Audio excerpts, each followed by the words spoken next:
Capitale du mouridisme, Touba est aujourd'hui la deuxième ville la plus peuplée du Sénégal. La moitié de la population de Diourbel pour une superficie égale à 11% de la région. La découverte de la localité par le fondateur du mouridisme remonte à 1888. Le lieu de prière du guide religieux devient un lieu de pèlerinage après son rappel à Dieu en 1927. Touba connaîtra cette même année son premier peuplement. Les travaux de la grande mosquée de Touba, initiés par le premier khalife Serigne Modou Moustapha Mbacké, sont à l'origine de l'afflux des disciples. L'autre événement qui va marquer le califat de Serigne Modou Moustapha, le 17 décembre 1928, l'autorité coloniale lui accorde un bail de 400 hectares pour une durée de 50 ans afin d'abriter la grande mosquée. Un tournant décisif dans l'histoire de la localité. Le 11 août 1930, le bail est transformé en titre foncier au célèbre numéro 528 Bawol. Ahmadou Ndiaye, enseignant et chercheur à Touba, revient sur l'histoire de l'aménagement de la ville.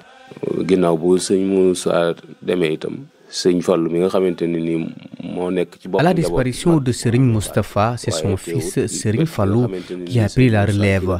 Mais là où habitait Serigne Modou a été laissé à son fils Serigne Cheikh. Serigne Fallou a vu que Touba grandissait de jour en jour. Il fallait donc structurer l'espace avec le peuplement massif des disciples. C'est ce qui est à l'origine du premier lotissement en 1960. Des rues ont été donc tracées, des rues de 10 à 30 mètres, une corniche aussi pour anticiper l'avenir.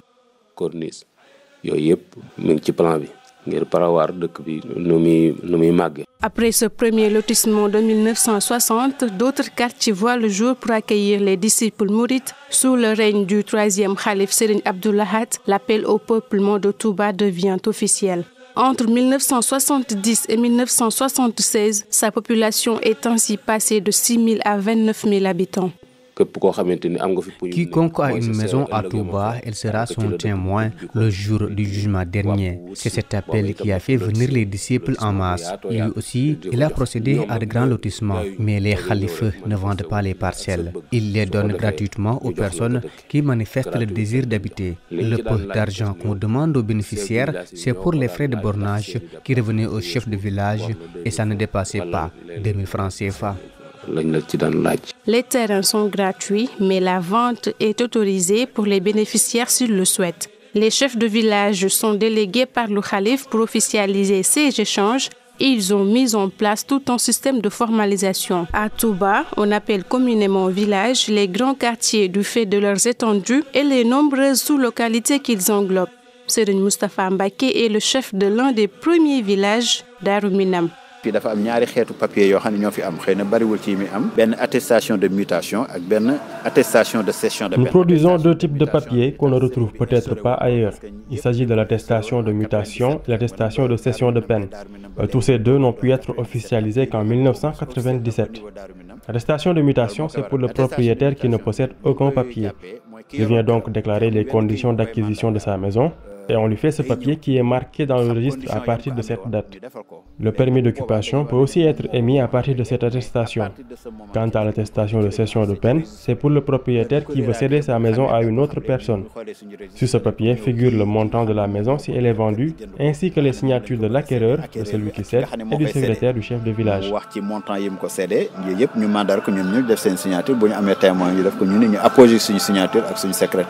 Touba Mosquée est aussi devenu un village important parce qu'il abrite la grande mosquée, le cimetière et les concessions des fils de Cheikh Ahmadou Bamba.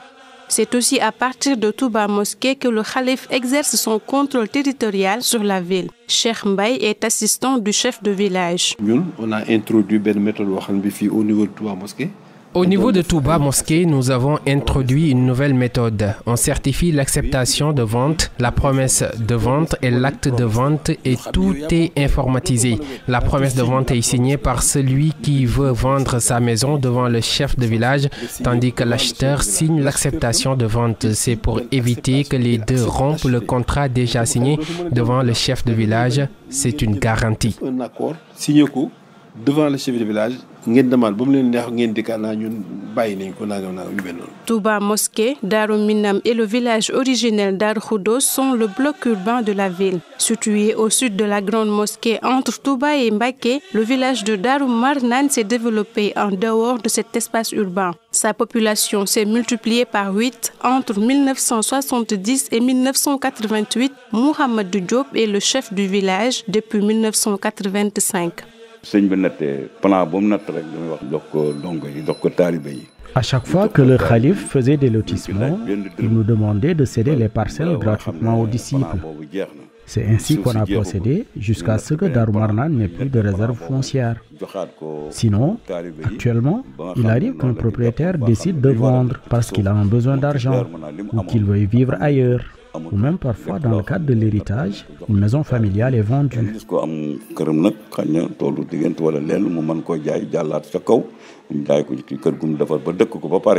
Mafari Ndiaye est propriétaire à Darou Marnane depuis 2002, mais il n'a pas bénéficié de dons de parcelles.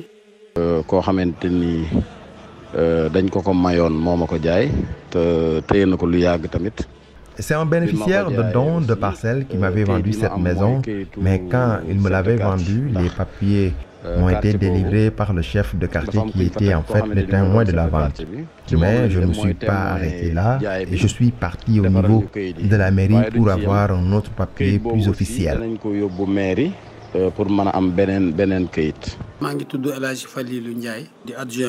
Titre de propriété,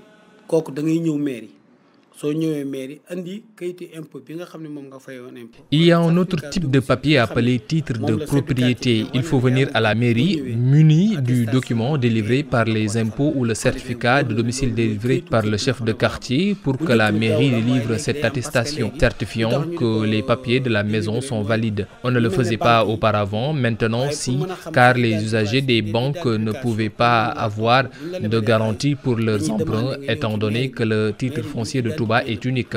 Pour avoir un moyen d'identification, les banques demandaient à ce que la mairie établisse un certificat de propriété pour faciliter toute requête. Légalement, c'est pas possible. Morphal, chef du bureau des domaines et conservation foncière de Diourbel. C'est pas possible parce que le titre foncier déjà appartient à la communauté, à une autorité morale qui gère ce titre foncier. C'est la seule autorité habilitée à délivrer des titres d'occupation ou de propriété sur ce titre foncier.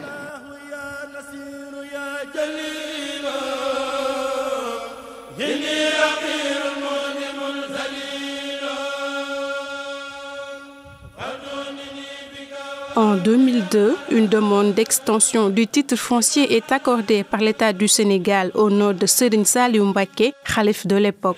La superficie du titre foncier atteint 30 000 hectares. Touba devient une commune avec l'avènement de l'acte 3 de la décentralisation de 2013. Sa particularité est qu'elle est assise sur deux catégories de terres, le titre foncier et le domaine national.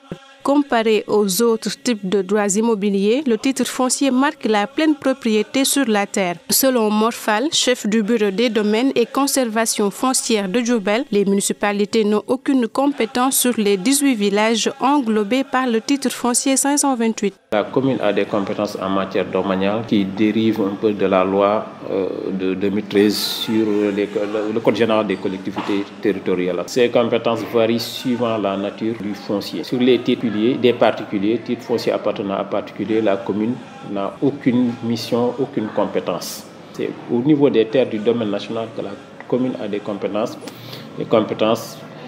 de délibération pour attribuer des terrains, affecter des terrains à usage autre que d'habitation.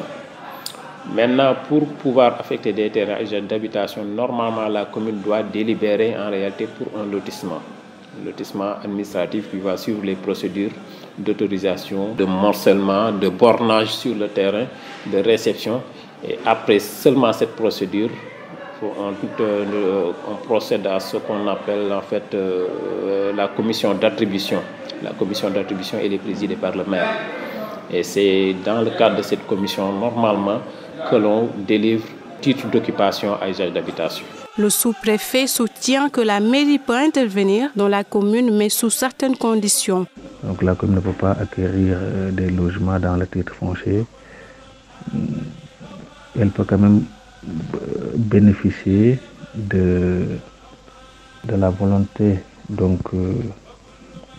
du détenteur du titre foncier de disposer de portions de terre sur le titre foncier pour des activités ou bien pour des infrastructures d'intérêt général. Ça, c'est une possibilité, mais ça dépend spécifiquement de la volonté manifeste du détenteur du titre foncier. Autrement, c'est pas possible. Les villages qui n'appartiennent pas au titre foncier sont au nombre de 56, mais la gestion foncière reste la même et demeure le fait des chefs de village. li ci génn ci titre foncier bi ñi nga xam ne ñoom ñoo ko yor muy kilifa yi daanaka dañoo dépendre ci sëriñ bi. Les chefs de ces villages qui sont hors du titre foncier dépendent en réalité du calife. Donc, ils n'agissent jamais sans l'ordre du calife ou sans son consentement préalable. L'adjoint au maire confirme ses propos.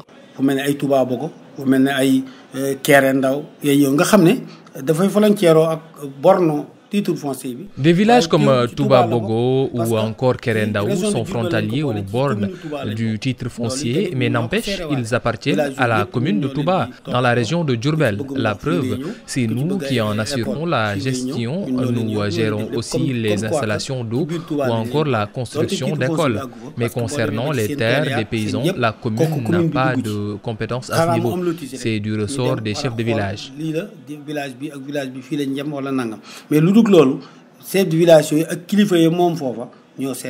Bourkatoul Moubarak fait partie avec 3 autres des villages non officiels de la commune de Touba. Il a été créé en 1996 par Serigne Saliou Mbacké suite à des lotissements qu'il a initiés durant son khalifa. Aujourd'hui, le village qui est né des flancs de Touba Mosquée a épuisé sa réserve foncière. On a plus de 38 quartiers. La population est de 150 000 habitants. 38 quartiers. Le village englobe plus de 38 quartiers gérés par des délégués de quartier. La population est de 150 000 habitants. D'après les recensements qu'on a fait, le nombre de parcelles dans les différents quartiers varie de 600 à 1200 parcelles. Les plans sont ensuite enregistrés dans le registre où sont répertoriés tous les propriétaires. Par exemple, la parcelle numéro 18 appartient à Moustapha Seck. Si un propriétaire résident dans un des quartiers désire avoir des papiers où il veut vendre sa maison, il vient ici accompagné du délégué de quartier. On cherche son nom dans le registre. Si on voit que la parcelle lui appartient réellement, on lui délivre le papier qu'il veut.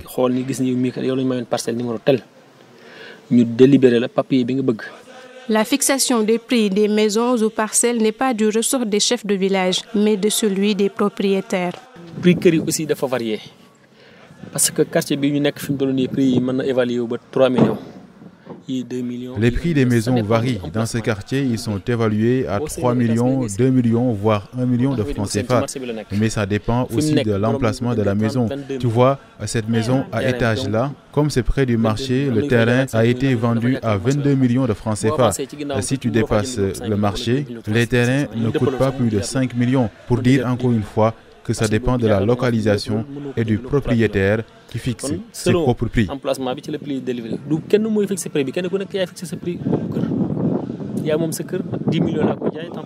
Dans la commune de Touba, les courtiers sont plus que des intermédiaires entre vendeurs et clients. Ils s'érigent en conseillers immobiliers car ils maîtrisent mieux les prix du marché. Ils ont aussi leur propre système de paiement. Cet homme exerce ce métier depuis 2005. Le propriétaire me demande de vendre la maison à 5 000 par exemple devant les témoins. Si je trouve un client qui accepte de payer 10 000, j'attends qu'on se réunisse devant le chef de village pour officialiser la vente. Le propriétaire rappelle le prix qu'il avait fixé. Je lui rends son argent, c'est-à-dire les 5 000 et le reste, c'est ma paie.